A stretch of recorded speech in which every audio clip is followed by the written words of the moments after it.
దోసల పిండికి 3 కప్పులు రేషన్ బియ్యము. రేషన్ బియ్యం లేకపోతే ఇంట్లో బియ్యం అయినా సరే పర్లేదండి. దాంట్లో 1/2 కప్ శనగపప్పు మంచి కలర్ రావడానికి. అదే కప్పుతోని ఫుల్గా మినపప్పు వేసుకోవాలి. 1/2 స్పూన్ మెంతులు వేసి శుభ్రంగా వాటర్తో కడిగి వాటర్ అంతా తీసి మరలా వాటర్ వేసుకొని 5 గంటల సేపు నానబెట్టుకోవాలి. 3 స్పూన్లు దంపుడు అటుకులు అండి, పేపర్ అటుకులు కాదు. అటుకుల్ని వాటర్లో నానబెట్టుకొని వాటిని కూడా పప్పుతో పాటు మెత్తగా మిక్సీ పట్టుకోవాలండి.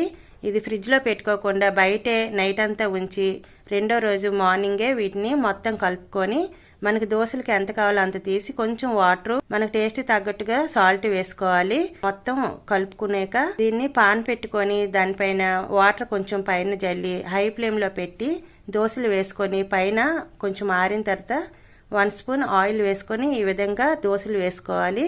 ఒక పక్కే కాల్చుకోవాలండి. మిగతా రుబ్బిని స్టోర్ చేసుకోవాలి ఫ్రిడ్జ్లో.